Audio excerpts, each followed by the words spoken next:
જો આજે છે ને તમને એક વાત કહું, જે લોકોને લિપસ્ટિક ખરાબ થઈ જવાનો પ્રોબ્લેમ છે ને સૌથી વધારે, જો ઘણા કેવું કરતા હોય છે લિપસ્ટિકને આ કામ પતે તમારું પછી આવી છોડી દેતા હોય છે આ ગંદી.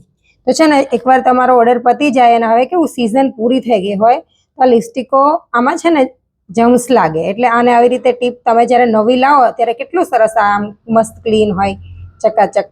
તો એને એકદમ સરસ આવી રીતે ક્લીન કરવાનું, પછી બંધ કરીને મસ્ત વેનિટીમાં મૂકવાની. આ વેનિટી છે ને ખાસ હમણાં ગરમી બહુ પડે છે એટલે ઠંડી જગ્યા પર રાખવાની. ઘણીવાર કેવું છે કે નોર્મલ ટેમ્પરેચરમાં બી અત્યારે હીટ વધારે હોય છે.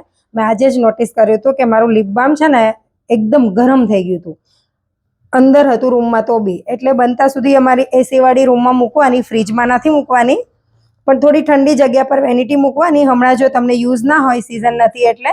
અને છે ને જો આ કન્સીલર છે એની બી આ ટીપની નીચે આ બધું બહુ ગંદુ થઈ ગયું હોય, તેને તમે ક્લીન કરીને મૂકશો ને તો એ તમારું લોંગ ટાઈમ ચાલશે, એક્સપાયર નહીં થઈ જાય જલ્દી. જો કે એક્સપાયરી 3 વર્ષની હોય છે, પણ તમે પ્રોડક્ટ ક્લીન ના કરો અને થોડા ગંદા રાખી દો તો એ વર્ષ દિવસમાં જ ખરાબ થઈ જાય ને એમાંથી ખરાબ સ્મેલ આવે ને આવું બધું થાય.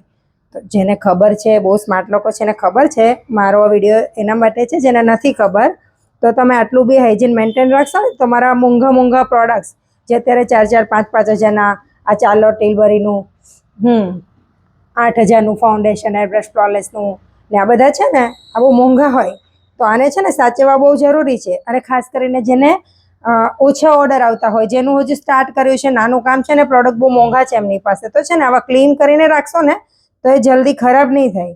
એટલે મસ્ત આવે છે ને પ્રોડક્ટને ક્લીન કરીને રાખવાના વેનિટીમાં, અને પછી ઠંડી જગ્યા પર વેનિટી મૂકવાની. ઓકે, વધારે ટિપ્સ જોઈતી હોય તો મને કમેન્ટ કરજો. Thank you.